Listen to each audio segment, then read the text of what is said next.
viewers, a warm welcome to all of you to yet another power-packed episode of Icons Behind Brands, where we are going to talk about the marketing today and tomorrow with some of the preeminent figures in the industries. And I'm honored to welcome our today's guest, who is a passionate marketer with an extensive experience of 13 years across sales, key account management, and marketing. An alumnus of Delhi University, he has worked with substantial FMCG companies like Dabur, SC Johnson's, and Wipro Consumer Care before his alliance with IFB Industries Limited. Besides work, he is an immensely creative man who is also a numismatist and a poet. A warm welcome to Mr. Sumit Batra, who is the business head in FMCG business IFB Industries. A warm welcome to you, Sumit. Hi, Devlina. Hi. Thank you for having me here for this interaction. It's a pleasure. And we are elated to have you on board with us, Sumit. I'm just looking forward to, hear more stories and, knowledge about the marketing from your experience. So, Right. with over 13 years of experience in the industry, Sumit, tell us more about your journey and your background and how you have seen the changes and challenges over the period of time. Right. So, Devlina, just to tell you, I have grown up in a business family. So, and that too in a retail business. Okay. So, sales is something that naturally comes to me. So I've seen it happen over and over again, and that is somewhere that is where I built my interest and liking towards a sales and marketing business career. So when I pursued my MBA from Narsi Monji back in 2008, my whole sole mission was to get into any FMCG company as a management trainee. So I didn't even sit for any other company interview. Wow. And fortunately, I did go. I was selected by Wipro in their management training program. And the beauty of Wipro Consumer was that they are a very grounded organization. So day one, and you are put in the field with a salesman selling soaps in almost 43 degrees centigrade. So it was an experience which was very grounded, very real. And that's how my journey in FMCG started. It has been very interesting journey so far because I've had chance to handle assignments which have been very challenging, right from setting up new channel distributions to handling larger territories, and also from the consumer marketing side, handling brands which have fairly under-penetrated and a lot of scope to grow. So those sort of brands, I've been fortunate to handle such brands. And in terms of what the changes have been over a few years, yes, we all know digital has become very mainstream. Right. Over the period of last 10, 12 years. It has suddenly evolved. E-commerce obviously is the new go-to channel because that when I started my career, modern trade was the hotshot topic. Everybody would be building capabilities around modern trade, understanding that channel. Now e-commerce has taken that place. So yes, there have been changes in terms of the way technology has also played its role. Now today the sales is much more technology dependent. There is a lot more data insights that you can gather. As a marketer, you get a lot of live insights. You don't have to live in an assumption world for a longer period of time. So in that sense, yes, changes have happened and happened for good. But I would say is also that the consumer has also become very smarter. They have multiple sources of information and you can't fool around. So authenticity, I think, would also kick in. So that's broadly, I think, the way my career has shaped up. And currently I'm heading the FMCG business for IFB, and it's going great. Yeah. That's a great start as well as great going, Sumit. Getting a job in an FMCG company for an MBA graduate is a dream. Right. So that's how you have cracked. But at the same time, just getting the job is not enough. You really have to prove it, from the day one, as you rightly said. Like, I mean, you have started from sales, and that's how you have started your journey. You have grown it till where you are today, right? And you have seen changes and the ground realities. Yeah. So Right. as we move forward, Sumit, how should marketers think about the marketing strategies in 2021 and 22 in the near future? Right. So I think in 2021, or it's in today's environment, one needs to be very nimble-footed. When I say nimble-footed, yes, because there is so much happening around you that you cannot, I mean, you can blink or miss if that sort of environment.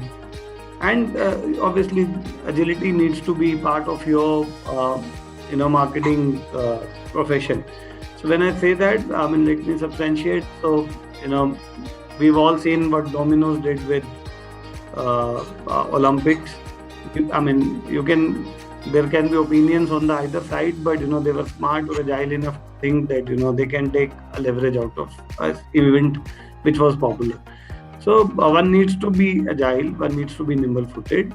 We need to be quick to act, and very specifically, if you ask me, 2021 also is about realizing that we as a nation are not a one nation. We are actually different parts put together. So going regional should also be very, very keenly taken up. I've seen brands which shy away from going vernacular or going regional, but I think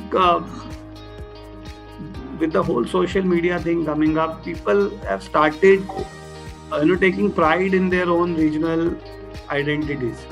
And that's where I believe if you don't speak in the language which people want you to speak and continue to speak in, say, a homogeneous language, then there are barriers beyond which you will not be able to form that connection with your consumers. So going regional would also be very, very important part of the marketing strategy. It is, and it will be in near future. Also, I think many brands, especially the D2C brands or the online brands, have focused more on the performance marketing side. So while I agree there is a pressure to get in the revenue, there is also a case to invest a lot more in brand. The reason why brand it exists at first place needs to be justified. So you should not be exhausting all your budgets for performance marketing while there is a lot of pressure to prove an ROI on all of us. But it's really, you need to take a back seat and see what needs to be said about the brand. How do I invest behind the brand? And that's so very, very important going forward. I mean, you can't miss it. I mean, all brands have been built because those associations have been formed. They have been salient. So you can't miss on that. I think that will be one of the important factors going forward. Right. So going local and talking in their language is very, very important at this point of time. So, right. I mean, at least for their performance marketing. If not, if you don't want to say compromise on the brand imagery part, you may still want to be. You are a very premium brand. You may still want to be seen that way. But when it comes to performance marketing, when it comes to sending SMS with a discount coupon, that can be still in vernacular. So there can be parts you can choose to be local. There can be parts you may still want to retain your imagery.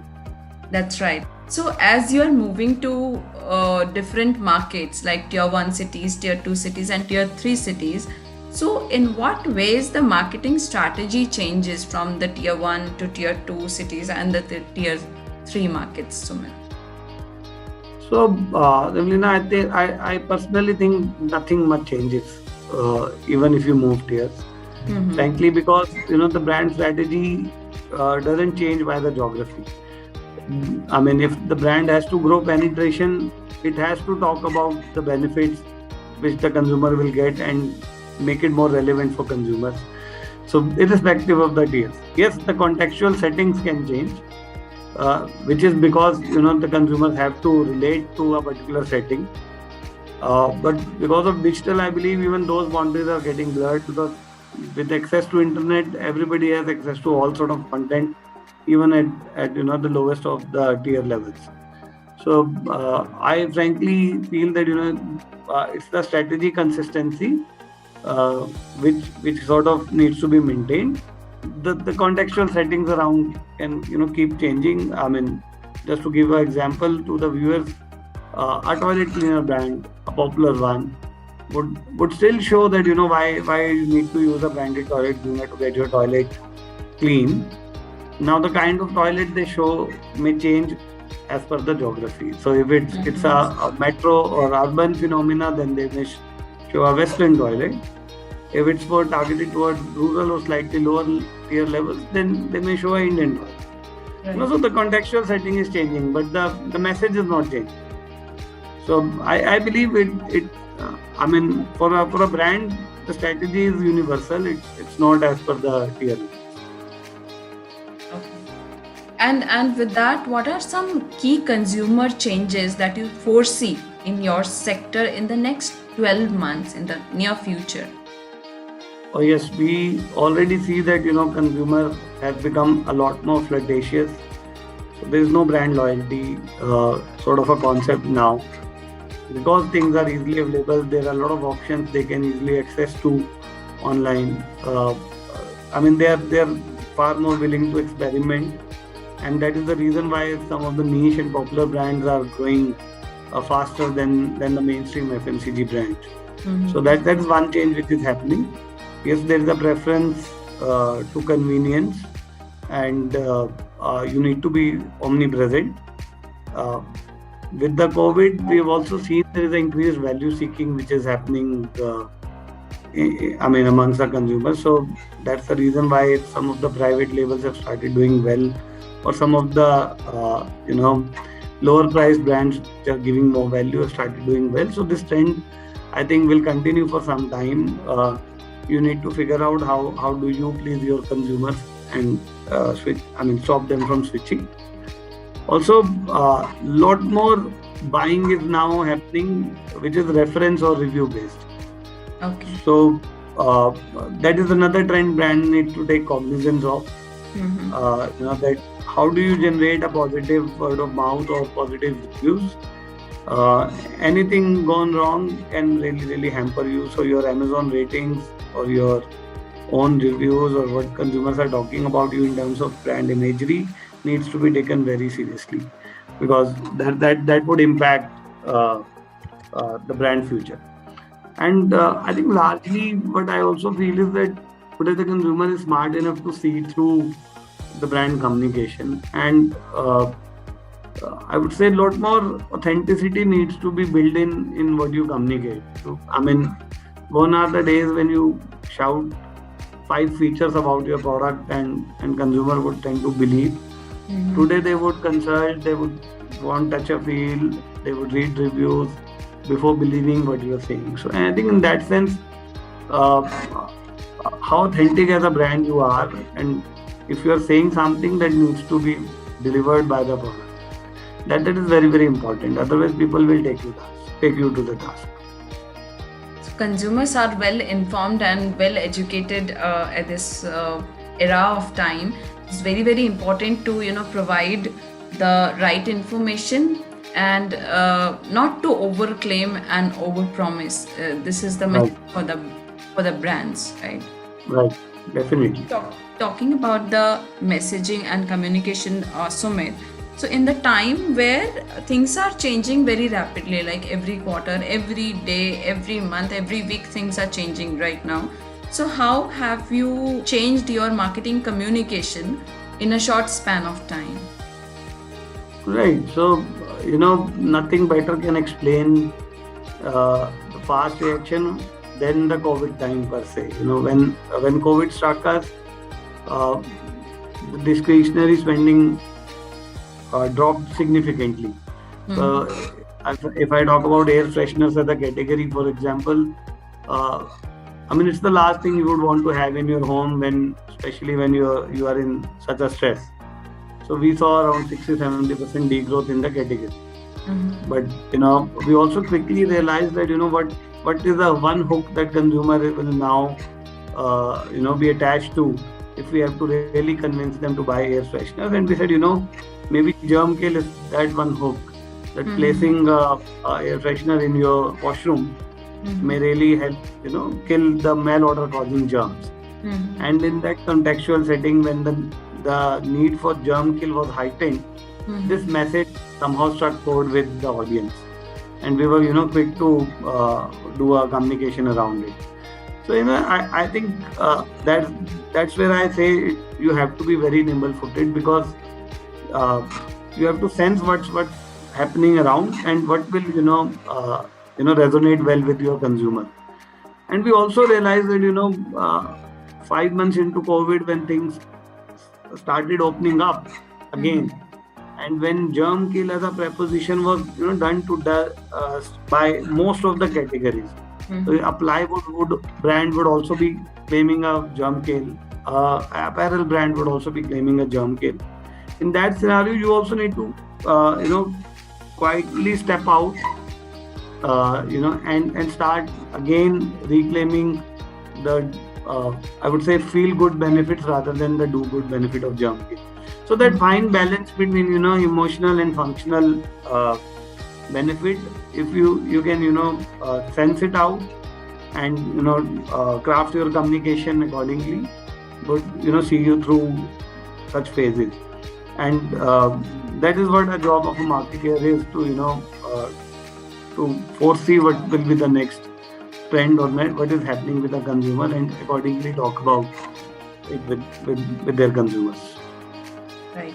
So, in what ways your relationship with your agency partners, which are the creative agency partners and the media agency partners, have changed of late, and what is the one must-have quality you should look for an agency? Right. So agency and a marketing team or a client are two sides of the coin. So I don't really see one being very different from the other. If you treat them like that, maybe the work suffers. So I believe they are very, very important partners to your success, or to the brand success, because they also contribute to brand as much as you do. But today the expectation from agency has changed.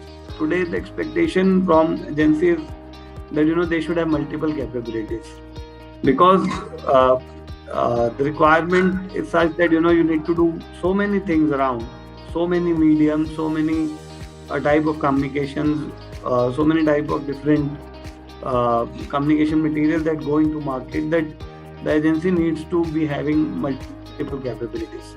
So the moment the agency says, this is something we can't do, client has, and limitless possibilities. And that's where I think for an agency, it has become sort of a task to build those capabilities very fast. And today, another scenario which has happened is that brands really don't object to opening projects to multiple agencies. Rather they appreciate, ideas coming in from different agencies. I know companies who give a brief to 12 different agencies for a message that needs to be done, or a film that needs to be shot.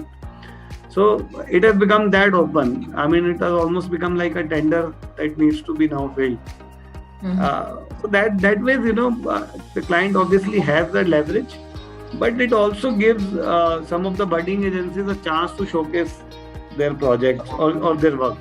Especially the creative capabilities, and you never know where the best idea comes from. So to hold on to a client is almost like today you need to be really, really specialized, multifaceted as an agency.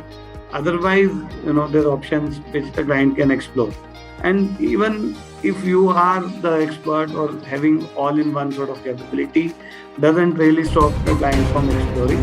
And I think that's healthy for the ecosystem, because it keeps everybody on their toes, and sort of you get the best work done. Right. So it's always better to explore for the best. And meanwhile, when you are giving an opportunity for the existing agency also to be more creative and be more focused towards the common goal which the brand and the agency they are looking for. Right. Sumit, what would be the marketing survival toolkit for any startup or any companies during the time of crisis? I think you have to be penny wise as well as pound wise. So it's a crisis, we all understand. Obviously, the business has suffered, and you need to really control your budget. You have to optimize them, I would say. I mean, controlling is a very industrial sort of a word, but I would say one needs to optimize. One obviously needs to prioritize and choose where to spend and why to spend. Maybe in such scenarios, as I said, some tactical communication can take precedence. A little more performance marketing because you are in the stress and there is a sustainable business which is required can take precedence over brand building. But obviously, you need to be correcting that as and when things become a little more normal. So survival to me is optimizing your spend and be very, very focused for each penny of sale, how much money you need to spend. Right. So, Smith, what are the principles you rely upon during the toughest moments as a marketer? So I think there are only two things which I rely on. One is that trust the research. I mean, most of the time it is right, and for the time it is not right, trust your instinct. So I think it's a fine 50% balance between the two. You need to give weightage to both of them. And in any tough moment, a marketer gives answers, and generally it's either answered through the research or through trusting your instinct. So I think these two fundamental, very, very basic things, but I think helps a marketer always. So, a research, a data plus your intuition. You Right. to have a fine combination of your gut feeling plus your research both. So we are moving towards a very interesting section now, which is a rapid fire round. Yes, Right. to answer in one word. So yeah, and Okay, I'll try that. minimum as possible. What is leadership to you? Making your team grow. What is a book you're planning to read? So just started Contagious by John Berger. Who has been the greatest influence to you? I think I learned everything about sales and marketing from my pastor. Actually, he's doing the. What's the best thing happened to you this year? I moved to Goa, so as I told, that was the best thing. I think that is the dream city for anybody to work on. Right. When are you most inspired? Every Monday, What kind of person you are? Early in the morning or late in the night? I'm a late riser and sleeping late. So yes, for me it's always late. Late in the night. Best compliment you have ever received? So people generally acknowledge that I have a good business acumen, and I appreciate that as a marketer. What does creativity means to you? You should be idea fed. I think never stop generating ideas. Some of them will always be. What is an important life lesson for someone to learn? An opportunity is an opportunity. So never let it go. I mean, smallest of them you should tap and capitalize on it. Sumit, what is your message to the aspiring brand managers, marketers, startup owners, business owners? Right. So I think my message would be that think sales first, and then think marketing. Any and all of your efforts should lead to business for the organization. Great brands are great because they sell. Ultimately they're not just great otherwise. So think that, are your actions leading to revenue for your company? It can be short term, medium term, or even longer term. I'm not debating that, but the fact that they should positively contribute to the organization is something that you need to keep in mind always. Yeah, amazing key insights, Sumit. And there are so many things to learn from you. And this is going to add a lot of value to the viewers who are the marketers, aspiring brand managers, startup owners, business owners. They look forward, for the marketing techniques, hacks, and how bigger brands they work for. So thank you for your time and taking time from your busy schedule. I know you're coming from office and Right. now you're with us. I'm glad to have you here, and thank you so much, Sumit. Thank you, Devlina, and it's been really a pleasure to have a chat with you. And I sincerely hope people appreciate the conversation we have had. And hope to be interacting with you often. Yes, Sumit, and we look forward to interact more with you.